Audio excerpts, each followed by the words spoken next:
what is same-store sales? So every single sector that you can invest in has a different driver. It's usually one or two things that make the stocks in that sector go up or down.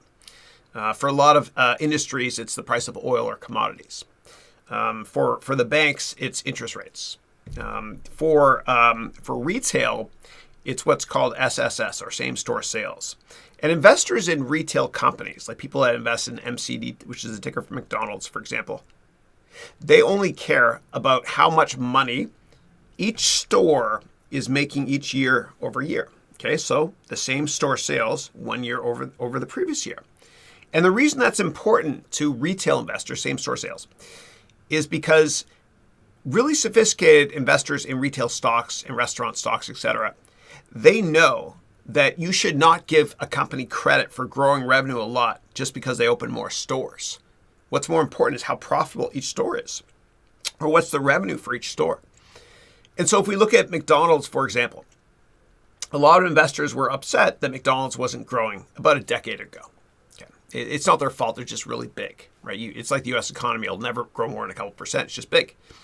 And a lot of investors in McDonald's got really, really excited when McDonald's decided to sell coffee. Because what happened was the year they offered coffee in their McCafes, you had massive year-over-year growth in each store. Okay, so the stock went up a lot. And then what happened was same-store sales growth slowed again because, the coffee was already priced in and, the coffee wasn't growing as much year over year. And investors wanted more.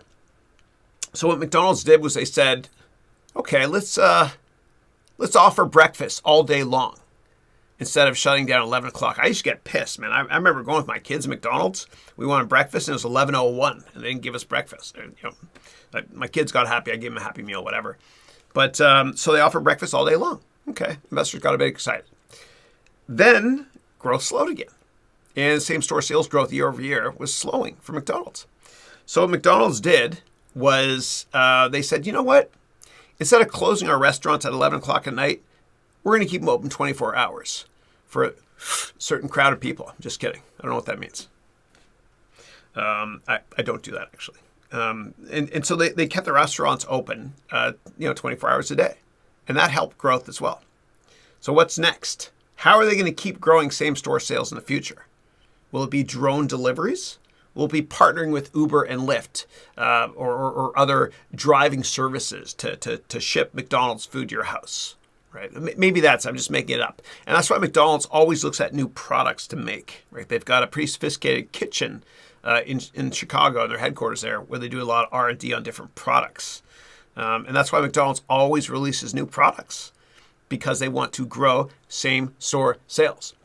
Now, if you look at other franchises that are private, meaning non-public, like InNOut. So InNOut, for those of you who don't know it, is this great hamburger place here, which was founded in California in 1948, which is the same year that McDonald's was founded by Ray Kroc, whatever. You can watch the movie The Founder for more details on that. And McDonald's spread like wildfire all over the world. But InNOut wanted to stay private and smaller. And so you'll notice, because InNOut is private, they don't have the pressure to grow same-store sales. And their menu's been the same it's been for like ever.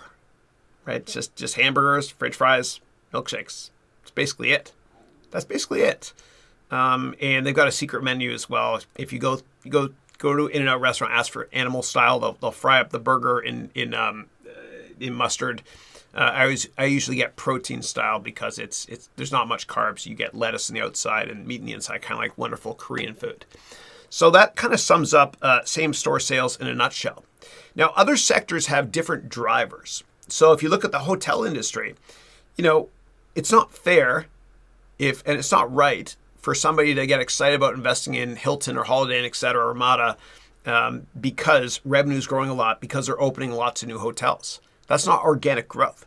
What's more important is to look at the growth of each hotel room year over year, which is called RevPAR, REVPAR, which stands for revenue per available room.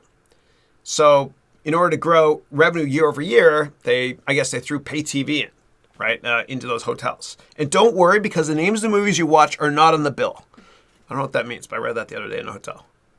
Just kidding. Also, they I don't know, they put in mini bars, whatever. And there's other services as well to grow revenue per available room year over year. They charge for internet as well, which is ridiculous. That sort of thing. So bottom line is you always want to look at organic growth year over year. How much is a company growing because of productivity and new products they released internally rather than acquired growth. And you always want to look at the year over year growth rates organically as well in most sectors.